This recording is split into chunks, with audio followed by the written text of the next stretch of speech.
All right, baby. We are up and rolling. Well, Yay! Pilot episode. Pilot episode. Silly in love with you because you've been talking about this for so long, and actually you've been spewing this knowledge since I've met you. And it only took some people at work to say that you needed a podcast. I know or everybody's got a podcast, but this one actually is useful. yeah, It's not kind of it's educational, it's informative. But before, we just start going what it's about. Hi. How you hi, doing, sweetheart? doing good. All right. So just my name is Wes Castellano, the owner of Second Floor Studios and head producer, whatever you want to be. But I'm so happy to bring to you Victoria Castellano's epic new series called Victoria Knows Pets. And Victoria, take it away. Okay, first off, I'm going to just say I am. If there is something medically traumatizing to your pet, please, dear God, take him to the vet. Don't rely on this. This is to teach you the common sense of having a pet. So this is more behavioral. Yes. Okay. Just want to get that Um, out there. It's more about yeah, I have a little bit of tips and tricks when it comes to typical first aid for a pet, but again, not a vet. So so please, dear God, don't just keep your pet at home if there's something seriously wrong with them. right. So the kind of the tagline of the show that we came up with is it's not you, it's not your pets, it's you. 100%. And I totally agree. Okay, now we're back to rolling.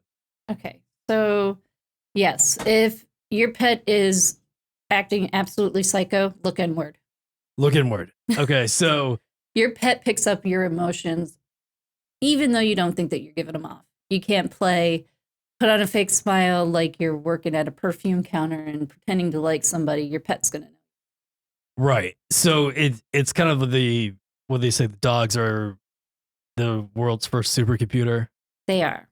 And I didn't realize, and not like I didn't believe you, but when we lived in South Carolina, uh, we are, for those who don't know, my mom and my brother lived with Victoria and I for a little bit. And Drew, my brother, had a dog, Boss, who absolutely is awesome, but he's always been scared Mm-hmm. of the rain, like most dogs are. While their intentions were good when they knew it was going to rain, there was a panic. You're like, They shit, would they would literally give the dog a Prozac. yeah. And So you're already amplifying your they're nervousness. stressed because you're stressed about being stressed for them. So your heart's in the right place. It's Yeah, just that you have to, cooler heads have to prevail. exactly. So what would then we tried something out, and I just, when we knew it was going to rain, we just had Boss just come in and we just hung out with him. Didn't even acknowledge it. Nope. Same with fireworks. If your dog is terrified of fireworks and you know that there's going to be fireworks because it's the 4th of July, do yourself a favor. Take your dog for a walk before it happens. Watch a Tire him out. really loud movie like, I don't know, something with a lot of shit that blows up. Yeah. No, yeah. I think we put on like Heat one Yeah. time. Yeah, we put on because of the gunfight. And those loud noises and the vibration of it will prepare them. But then you also have to just not be like, oh God, the neighbors are doing fireworks again. Because They in pick the up on end, that. they're going to be like, oh God. Yeah. Yeah. So yeah, you just have to like Samuel Jackson says in Pulp Fiction, bitch, be cool.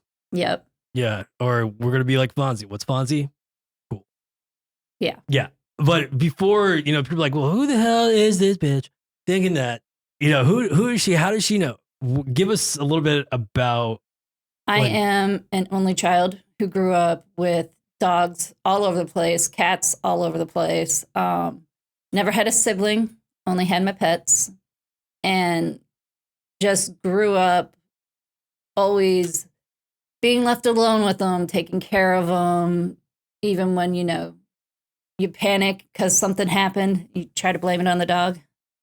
right, That doesn't work because the dog doesn't care. right. So, but you worked at PetSmart. Yep, I was the pet care manager for quite a few years there. So where were like some examples when you had customers come in and you saved them a shitload of money? Like just where you just said, hey, why don't you just try this before you go spend $1,000 at the vet? Again, it wasn't medical. So yeah, like if they had hot spots or something like that, all you have to do is get some athlete's tape that's breathable and put a little bitter apple on it so that it'll heal and the animal will stop gnawing on their paws. It'll save you a couple grand. I mean, at the end of the day, like I had to do that for my lab back in Minnesota because he used to get them all the time. And the reason why he was getting them is because when I would come home from work, when I worked at Subway, I would be so stressed out that he would literally pick up on it and start gnawing away at his paws. So he was just mimicking mom. Yes. Your dogs. So you weren't chewing your foot too? I'm pretty sure I was chewing my fingernails. Yeah. So might same as well thing. Be, right? Yeah. So your pet will literally just copy everything that you even think that you're hiding. Okay. So, I mean, even so, another example was with. So I got Taylor at 4 weeks old, and her mom quit nursing, but I had to end up feeding her from the bottle to the point where I literally would take her to work with me every day because I couldn't have a dog in my apartment. And me and her spent so much time together. She always knew her spot in the car. If I was ever sitting on the couch eating food and I would get up and walk away, she would literally always jump into my spot. And then when I would come back in the room, I wouldn't have to say 2 words. She would just look at me and get up and move. Okay, so you guys were on the nonverbal level, basically. Yes, 100% on nonverbal levels because me and her went through a lot of traumatizing events throughout her young pup stage. That you saved her life, she saved your life. Yeah, pretty much. And she always knew the safest place was always by mom. She would sleep under the covers at the foot of my bed. Right. And it would drive me freaking bonkers, but she would stay there all night. And she knew how to wake mommy up. Good thing she was short haired because god damn it seems hot. Well, Dakota with his black hair, when he would try to lay underneath the covers, it would only last a little while, but I would wake up with him on the other pillow, laying like a person whenever I would wake up. So, and if for people like, oh, I've had dogs do that. No, I go, Victoria at my Christmas party for this company I work for, had a lot of fun. That's not the issue. But she had a little too much fun. We get home. And I'm drunk. She's drunk. She's vomiting in the toilet. So we just met. We've only been dating for a little while. And my lab knew what to do. Yeah, Coda, the Bubba, knew exactly what to do. Like I went to go like hold her hair back. And he kind of pushed me out of the way. And I'm not exaggerating. He literally kind of nudged me over and Victoria's arms are on the toilet and he stuck his nose under her and like almost like flipped her and just kind of was like her crutch as she crawled back to bed. Like he just knew mom doesn't feel well. I have to get her to bed. Yeah. Well, and it wasn't like that was like a normal thing for you, but he just said that mom was. I'm not saying there's probably 2 other times that I had ever been that way, but right. But I'm saying that 8 years when it's just my 2 dogs, my cat, and me his for mom 8 doesn't years. feel good. Yeah, get her to bed. Yeah, that's all he knew. No roommates, no nothing. It was always just the 4 of us, and I was happy with that. Yeah. Until you met me. I'm just kidding. Well, until I lost Taylor, and Dakota would literally take his bag of puppy treats and put them in the window right where Taylor used to always sit and look out the window. And he left them there waiting for her to come home. Okay, that's just heartbreaking. Let's not talk about that. But I mean, like he knew, he could tell from me too. He knew that mommy wasn't going to stay in that house anymore because there's too much that reminded me. So then I moved to South Carolina and brought them with. Right. So we know that you know dogs, cats. So obviously we have 2 and they're amazing. They are bagels because they are everything. They are everything. But you talked about bottle feeding Taylor. What about you bottle fed Sai, who was a trauma? Sai was traumatized. I didn't bottle feed. I got him at 10 months old. Okay, but it took me 3 months to get him to come out from underneath the bed, but I didn't force it.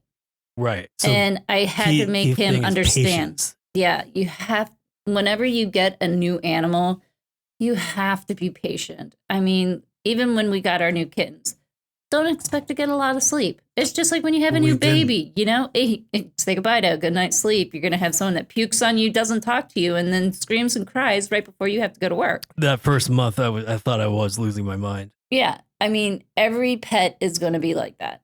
Right. But you just got to love them. Hang in there. It's through that you grow those bonds. And It doesn't matter the age of the pet. Because Maggie was an older dog, and I bonded with her instantly. Right.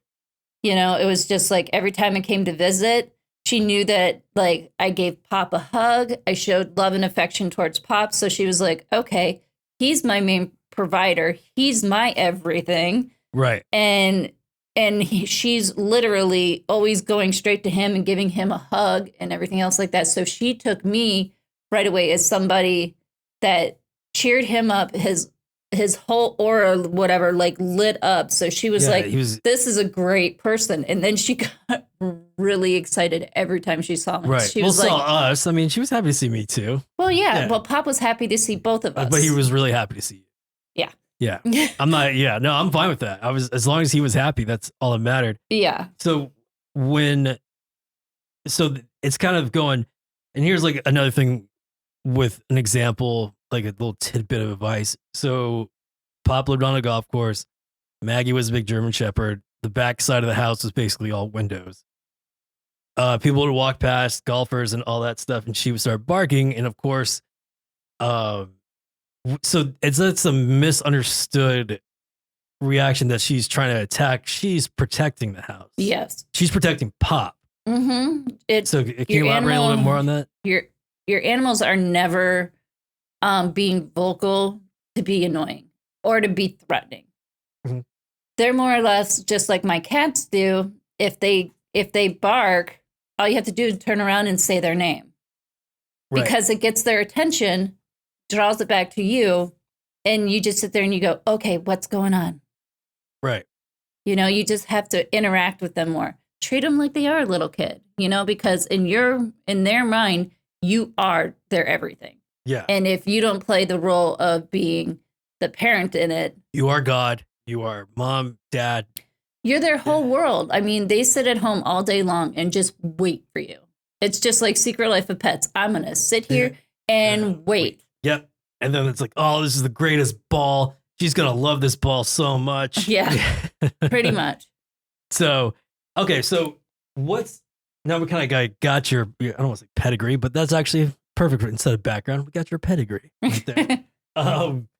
So let's do a few quick fix challenges. How about that? Okay. I'm going to throw some stuff at you. We have not gone over these, but I'm just going to try to do some very cliche kind of questions, or why is my dog, or why is my cat?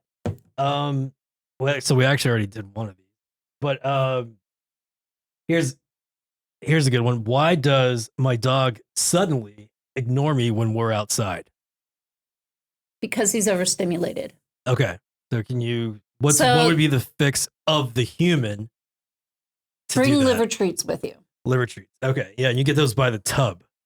Yeah. Keep a little baggie of treats, and then always just call their name to try to get their attention, and have that liver treat to where then they know every time my owner says my name, I get rewarded. And then eventually you'll be able to take those away. It's literally the Pavlov's dog.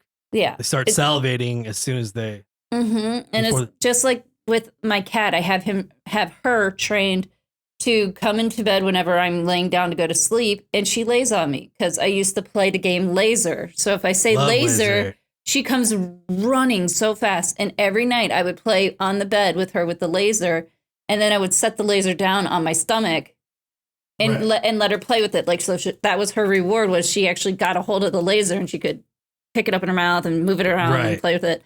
And we can't even, when we pick the laser pointer up, like, we have to be stealthy silent. She'll come across the apartment. Yeah. It's impressive. Yeah. And now I wonder why she does that all the time. It's like, well, because I've trained her. Well, because she's awesome. So now I can't lay down anywhere without her jumping up and going, I get to lay with my mom. And a little tidbit with cat owners, the CIA spent what 25 million, $30 million on trying to control a cat, and then it died on the first mission because it got hit by a car. But you know what to really do it? Laser pointer. If you have a laser pointer, you pretty much that's like a leash. Yeah, but the thing is, though, Keanu doesn't care for the laser pointer. He cares more about treats. Right, because he's fat and awesome and amazing. He's my baby. And Kyla is not treat driven at all. She won't even eat a treat. No, she's too sassy. Yeah. She's not like sassy like a bitch. She's just she's just trying to watch her figure. Exactly. So like Keanu, he's very affectionate. Extremely. And very vocal. He's way more vocal than purrs Kyla. Very loud. Okay, so give me another question. Okay. Let's see. Why does my cat meow nonstop when I get home? Because he's happy to see you. So and he wants your attention, so meow back at him. So just meow back at him. Yep. Yeah. And then they'll usually stop and look up at you. That's why that's every day I come home and the cats run up to the door. I give them smooches on their nose. I make it a point to bend down and go mwah, mwah. Yeah. Even if I don't really kiss them, it's like the gesture of like just trying to touch noses. Mm-hmm. Okay, let's do another cat one. Let's see. Why won't my cat use the expensive litter box I bought? Okay, if he's going to the bathroom in other places, either the litter box isn't clean or you need to take him to the vet. If it's a male cat, absolutely take him to the vet because chances are they have a urinary tract infection. Okay, so first thing, maybe so what's the first thing before they take him to the vet? What's the first kind of? Clean out the litter box. Okay, just clean the litter box. And if that doesn't work, go to the vet. Mm-hmm. Okay, that's not really a behavioral thing, right? But he's not trying to be an asshole. No, it's because when he tries to go into the litter box, it's hurting. So put another litter box somewhere else. Maybe they can't get to the litter box. Maybe they can get down the stairs, but they can't get up the stairs. So once they go down, they're stuck there. Make sure there's a litter box down at the bottom of the stairs. Okay. But usually whenever a cat won't use a litter box, it means because he's associating pain with using that litter box. It's just that when you say all this, it's like, I feel like no shit, but I never thought of it. You know what I mean? That's kind of like I guess what a lot of people do is they don't realize that you have to take it down to its simplest level factor. Yeah, if you've taken any psych course 101, be it even in high school, it's basic human psychology. Mm-hmm. Okay, so here's a really good one to kind of wrap up the rapid fire questions. Ready? Okay. Here it is. Am I spoiling my pet? Never. I thought you might like that one. Never. There's no such thing as spoiling a pet. You can overstimulate them, and then they can just get excited to where they'll do like the accidental pee. Right. So then you're probably doing too much. Okay, so I think maybe the question was more, like, were they? I don't want to say become like prissy pants, but like they almost to where they get spoiled so much like they forget how to be a dog. Not possible. No, I'm just saying like people just carry him in baby Bjorns. Adorable, yes, but you're also taking away their natural instinct to walk, and you're also taking away their daily exercise. Right. So yeah, don't do So right. So you can never no such thing as buying them too many toys. No such thing as they might not play with all of them. Right. Like they'll always pick a favorite, just like so. What would be like mine likes the snowball. Right. So what would be like a good spoil? Like, so what do you think they mean by if somebody randomly would ask you that? Well, what do you think they're referring to? Like, oh, I bought this and I buy this. Am I spending too much? You're like, no. And you're not working. We're not sponsored by Chewy yet, or at all. At all. Yeah. Well, that's a different story. But what would be, let's say that something that doesn't hurt your wallet, how can you spoil your pet every day? Just show them attention. Just even for... At the end of the day, that's all they really want is attention. Because they love you. Yeah. If you snuggle up with them, pet them, like encourage them to come up and be next to you, interact with them when they're playing with toys. All they want to do is interact with you. Right. Some cats don't as much And you don't need to for that long. because they actually need to sleep a majority of the day. That's why they also, you know, their lifespans are different than ours, is because of the fact that they need to get that extra sleep. And if you're constantly tearing them away from it, they will start to get testy. Right. So that's when they become aloof. They're just like, bitch, why you woke me up? Mm-hmm. Oh, so yeah. So our fix, well, there's never been an issue, but we bought them hammocks that are suck onto the windows. And that was probably the best thing we ever bought them. Oh, yeah, because every time of the day, the same time of day, they will always go and lay in there when the sun's going down, because then the sun hits them. It's their sunbathe o'clock. Sunbathe o'clock. It's better than a sundial. At least I know what time of day. At least I know it's summer and the sun's going down. It's somewhere between 3 and 5. Yeah, it's like, yeah. I'm like, once it goes past that, I go, okay, it's past 7:30.